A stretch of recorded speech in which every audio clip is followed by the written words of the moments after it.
Welcome to Curious Historians, where the past is not just remembered, but brought back to life with depth and clarity. The year is 1470. In the mountains of Thessaly, a bell rings one final time across a valley that will never hear it again. Inside the convent of St. Catherine, 23 women kneel in prayer. Their lips move in unison, forming words they've spoken every morning for years. But this morning, the words taste different, like ash, like goodbye.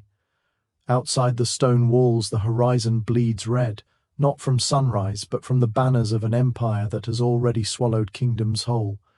The Ottoman army doesn't march, it flows like a river of steel and fire, erasing everything in its path.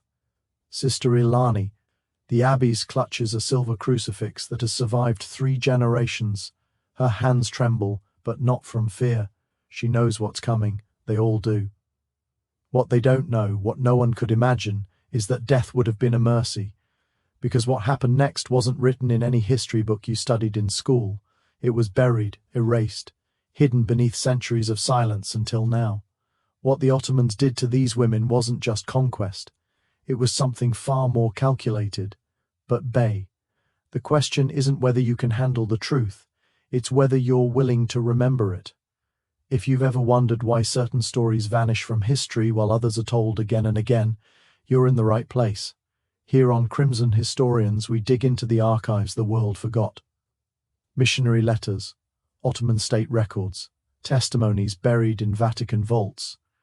Every view, every like, every subscription helps us pull one more voice out of the darkness. Now, let's go back to that convent, because the bell has stopped ringing and the doors are about to break. To understand what happened to these nuns, you need to understand the machine that consumed them. 17 years earlier, in 1453, Constantinople had fallen. The jewel of Christendom, the city that had stood for over 1,000 years, gone in 53 days of cannon fire and blood. The Hagia Sophia, once the greatest cathedral in the world, was stripped of its crosses within hours of the conquest. Its mosaics were plastered over, its bells melted down. Within a week, the call to prayer echoed from its domes, where hymns had sung for 9 centuries. Sultan Mehmed II stood in the nave of that ancient church and declared it a mosque. Not because he needed another place of worship, because he understood something most conquerors don't. You don't defeat a people by killing them. You defeat them by erasing who they were. The Ottomans didn't just conquer land, they conquered identity. When Mehmed looked west, toward the scattered remnants of the Byzantine world, he saw wounds that refused to heal. Every church bell that still rang, every monastery that still stood, every cross casting shadows on conquered soil, these were declarations, acts of defiance, proof that the old world refused to die. And every nun who still prayed in Latin was a living reminder that faith could outlast armies. So the Sultan made a decision. If they will not convert, they will disappear. Not through massacre. Massacre creates martyrs. Martyrs inspire resistance. Songs are written. Stories are told. The dead become immortal. Number. The Ottomans had perfected something far more elegant, something that left no songs, no stories, no memory. Erasure. By 1470, this strategy had been tested across the empire. Greek monasteries in Morea, Serbian convents in the Balkans, Armenian churches in Anatolia. They didn't burn them all. They converted some, abandoned others. But the pattern was always the same. First came the offer. Then came the silence. The convent of St. Catherine, perched on a hillside in Thessaly, far from any garrison or ally, was about to become another test case, another footnote in an empire's expansion. But these women didn't know they were footnotes. These weren't warriors. They were women who had spent their entire lives in silence and prayer. Their weapons were rosaries. Their armor was faith. Most of them had never seen a soldier, never held a blade, never imagined they would need to. Sister Elalanin had been ABB for 12 years. Before that, she attended the sick in a village that no longer existed, swallowed by plague in 1448. She came to the convent not to escape the world, but to make sense of it. Bar Sister Magdalena was 19. She had taken her vows only 2 years before. Her hands still bore the calluses from her father's farm. She joined the convent after her family was killed in a raid, but the convent was the only place she had felt safe since. Sister Theodoris was 70. She had outlived 2 abbesses, an emperor, and more wars than she could count. She had stopped fearing death decades ago, but none of them had ever faced this. If this moment in history doesn't move you to learn more, you might be missing the lesson our ancestors died to teach, that the most dangerous thing you can do in the face of power is refuse to forget who you are. Now, let's watch what happens when faith meets empire. The first cannonball hits just after dawn. It doesn't strike the chapel, it strikes the bell tower, but the sound is apocalyptic. BR stone explodes into the air. Iron shrieks against iron.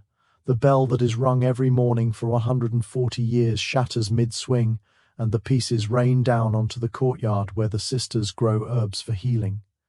The same hands that tended those plants now cover their ears trembling. Bar Sister Allelen doesn't scream. She stands crucifix raised high and begins to sigh. Gee, the Kyrie Elas, Lord have mercy. One by one the others join her. 23 voices rising against the roar of an empire. But empires don't listen to songs. By midday, the gates are breached. Ottoman soldiers pour into the courtyard, not with swords drawn, with ledges, quills, inkpots. They move through the convent like clerks, not conquerors, counting, recording, cataloguing. Because to the Ottomans these women aren't people, they're assets. A translator steps forward, a Greek man who once lived in these hills. His voice shakes as he reads from a scroll, and you can hear the shame buried in every word.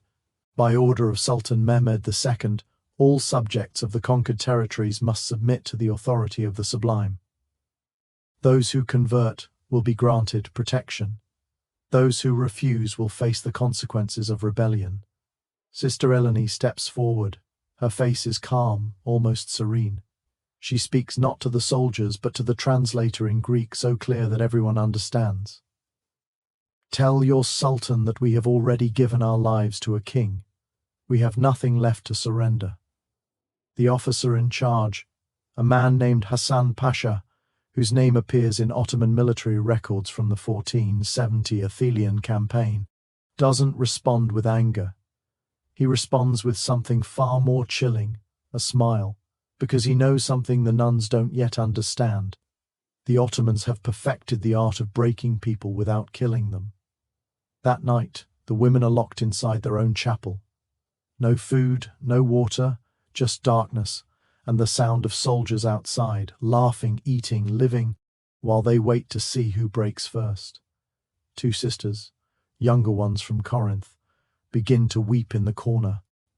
Their sobs echo off the stone walls, but Sister Magdalena, barely 20 years old, begins to whisper a psalm.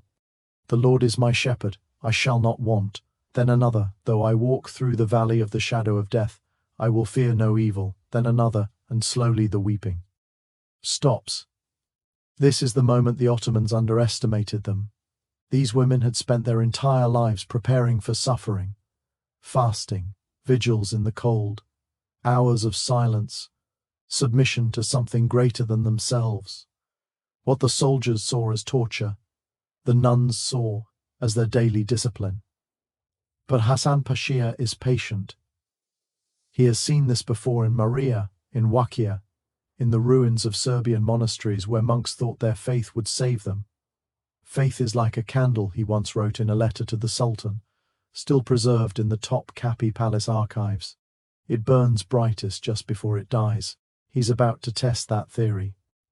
On the second day, the doors open. A servant enters with bread and water, real food, clean water. He sets it down without a word and leaves. The nuns stare at it.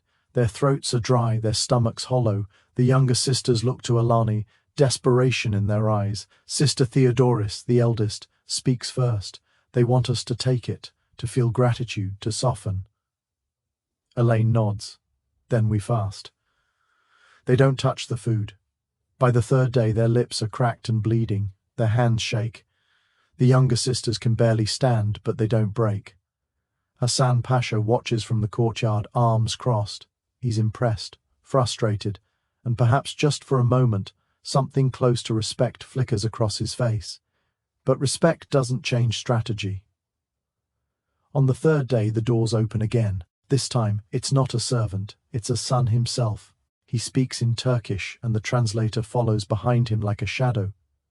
You are not criminals, you are not enemies, you are simply mistaken. The Sultan is merciful. He offers you new lives, new names, protection. All you must do is speak the words, silence, or you can come with us to Constantinople. There the Sultan hints, Lef will hear your case.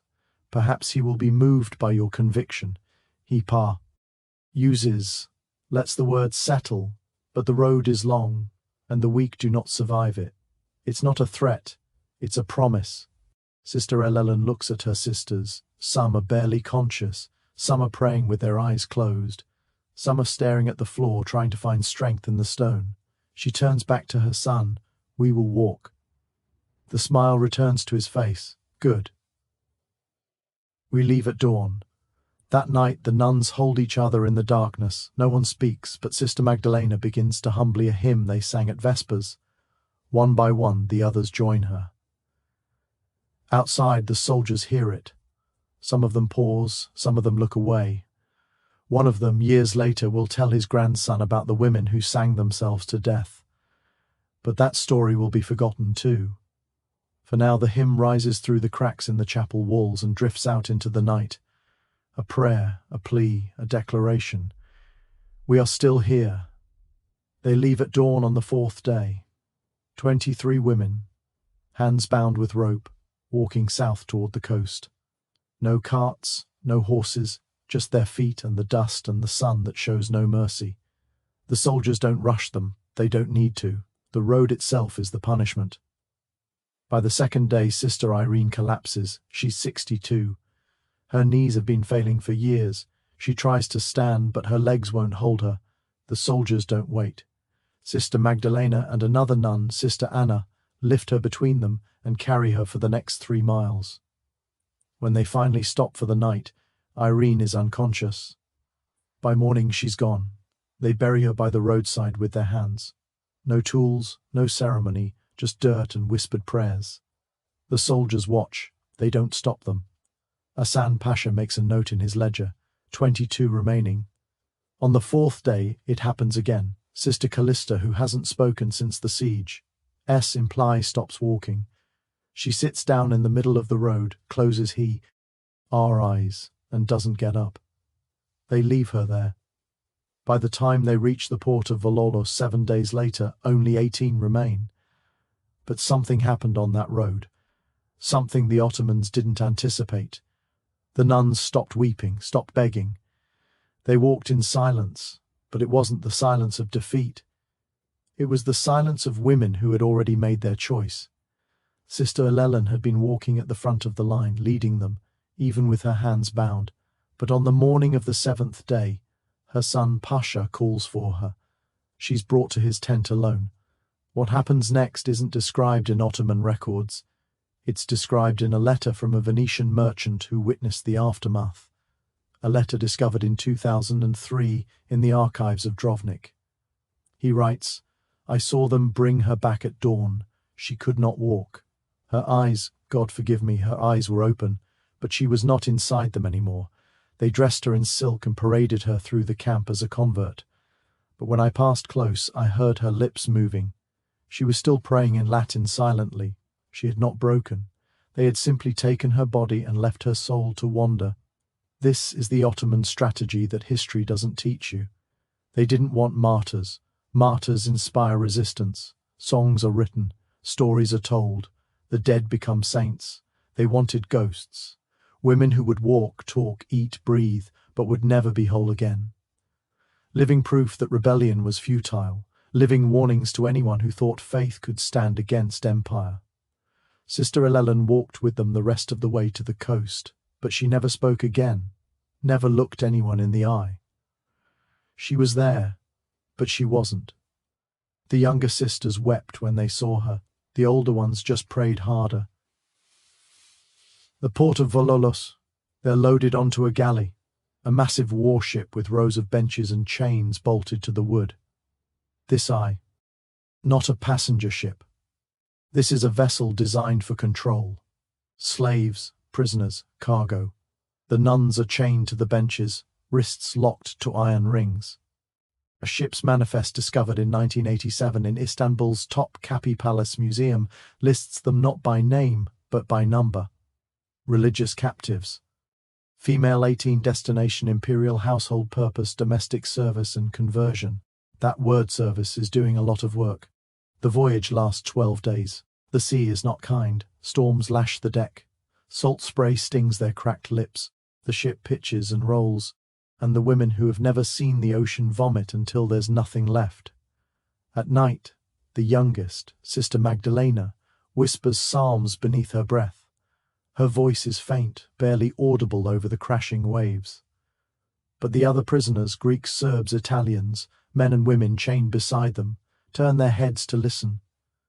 For a moment, the sea seems to still when the ship finally enters the Bosphorus. The sisters see the skyline of Constantinople rise before them. Domes, minarets, walls that seem to stretch forever. The city gleams in the dawn light like a blade. For centuries it had been called the city of the world's desire. Now it would become their cage. From the docks their march through narrow streets lined with merchants, soldiers and slaves. People stop to stare. Christian nuns among the captives are a rarity, even in an empire built on conquest. This is unusual. They're led past the ancient walls, through the imperial district, past gardens where fountains sing and peacocks scream, and then in the shadow of Hagia Sophia, the great church that is now a mosque, they're forced to stop, to kneel. As the call to prayer echoes from the minarets, one of the sisters whispers, "We are home, but it is no longer ours." They're taken to the palace, but not to the grand halls, not to the courtyards where ambassadors walk and vases conspire.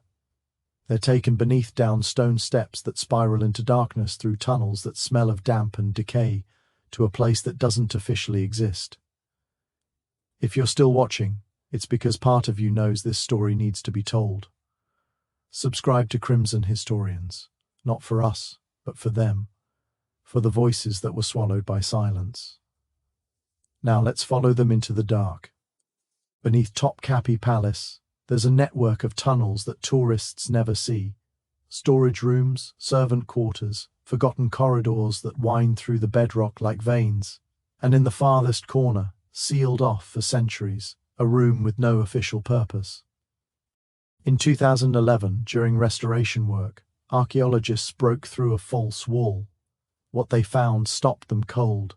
Scratched into the stone barely visible were crosses, dozens of them, small, crude, carved with fingernails or shards of broken pottery, and beneath those crosses etched in Latin 4 words, Lux in tenebris lucet.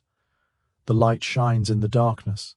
This was their chapel. For months, maybe years, these women lived beneath the palace, working as silent servants by day, scrubbing floors, washing linens, tending fires for rooms they would never enter. But at night, when the palace slept, they gathered in this forgotten room and prayed. They had no priest, no altar, no Bible, just memory. They recited psalms from recall, verses half forgotten, reshaped into prayers that kept them alive. They sang hymns in whispers so faint the stone barely caught them.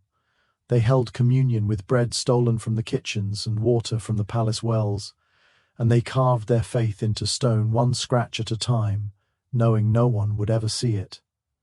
Sister Magdalena was among them, the girl who had whispered psalms on the ship, who had carried Sister Irene on the road, who had refused to look away when they brought Sister L. Ani back in silk. She became their voice in the dark. The archaeologists found her mark too, a small bird scratched into the corner of the wall. Beside it, 23 lines, one for each sister, but only 11 lines were complete. The rest trailed off into nothing. They used broken pottery for candle holders, a scrap of linen for an altar cloth. From a shard of a shattered mirror, they fashioned a crude cross. In this secret chapel, They gathered each night after the palace slept. No hymns, no sermons, only whispers. Each woman knelt and shared a memory.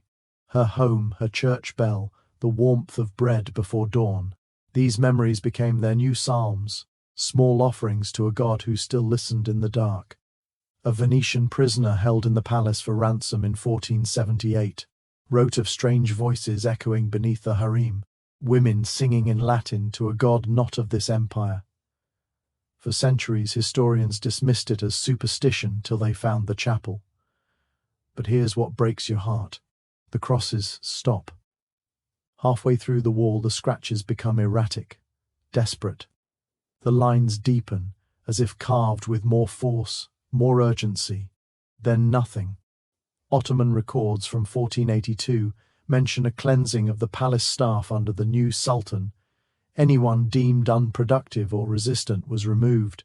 No details, no names, no burial sites, just one line in a ledger written in neat Ottoman script.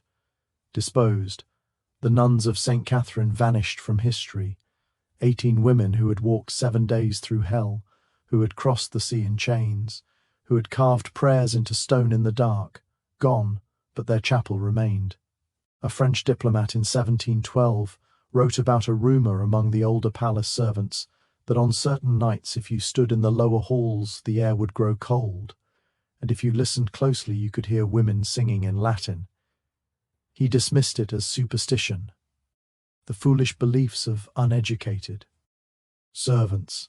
But the walls don't lie.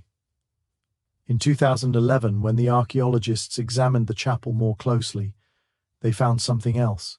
Traces of wax not from Ottoman candles, but from a different source. Older, mixed with herbs, the kind of candles nuns made in convents, which means they kept their vigil for longer than anyone thought possible, months. Maybe years, carving crosses, whispering prayers, refusing to disappear. Sister Magdalena's bird was the last mark on the wall beside it, scratched so faintly it almost wasn't there. 2 words in Greek: we endure. But the truth is, they didn't just endure. They left behind something no empire could erase. A room full of crosses, a prayer cut into stone, proof that faith could endure where walls and chains could not. The Ottoman Empire survived until 1922, 600 years of conquest and command. Yet in the end, it was those scratches on the wall that remained, not the Sultan's decrees, not Hassan Pasha's ledgers, not the silks that draped their courts. Sister Eleni, in just 4 Latin words carved by women the world forgot, wrote, "Lux in tenebris lucet," the light shines in the darkness. So why does this story matter? Because it isn't really about religion. It isn't even primarily about the Ottomans. It's about what power does when it tries to erase people, and what happens when those people refuse to vanish. The Ottoman Empire lasted 6 centuries. It conquered 3 continents. It redrew maps, reshaped languages, bent entire cultures to its will. It turned the greatest cathedral in Christendom into a mosque. It ruled from the gates of Vienna to the deserts of Arabia. But it could not erase 18 women who scratched their prayers into stone. Think about that. An empire with armies, cannons, treasuries, and the ambition to remake the world, set against women armed with nothing but fingernails and faith. And the women won, not in the way empires count victory. They never reclaimed their convent. They never converted their captors. They never walked free again. But they left a mark. We like to say history is written by the victors, but memory is written by the ones who survive. And sometimes survival looks like a cross, carved in the dark where no one was meant to see it. A prayer murmured in a language the conquerors tried to silence, a bird etched into stone so the sisters who fell would not be forgotten. Centuries later, we stumbled onto it. The philosopher Soren Kierkegaard once wrote, "Life can only be understood backwards, but it must be lived forwards." These women lived forward into darkness. They walked 7 days knowing they might not live to walk back. They crossed a sea in chains, fully aware of what waited on the other shore. They descended into tunnels beneath a palace, believing they might never see the sun again. But they carved their prayers anyway. trusting that someone someday would look backward and find them. You just did. In 2011, when archaeologists stood in that hidden chapel staring at those crosses, one question rose up and would not leave me alone. How long did they keep the vigil? The traces of wax suggest years. The depth of the cuts in the stone suggests a desperate, repeated effort, which means these women gathered night after night, year after year, in absolute darkness, and refused to stop believing, even when sisters disappeared, even when the scratches on the wall stopped multiplying, even when hope should have died. They kept carving. That isn't only faith, that is defiance in its purest form. The Ottoman Empire is gone now, dissolved in 1922. Its sultans are dust, its armies are memory. The palace still stands, but it is a museum. Tourists wander its halls, take their photos and move on, never knowing what lies under their feet. But the crosses are still there, and that Latin phrase, barely visible after 5 centuries, still speaks. Lux in tenebris lucet. The light shines in the darkness. It's a line from the Gospel of John, a verse about a light that cannot be put out, about a truth that survives even when everything else is stripped away. Sister Magdalena carved those words knowing she would never leave that palace, knowing her name would vanish, knowing the world would keep turning without her. She carved them anyway, because she understood something empires never quite grasp. You can conquer territory, you can rewrite chronicles, you can erase names from ledgers and hide bodies in unmarked graves. But you cannot kill what people carry inside them, and you cannot silence what they carve into stone.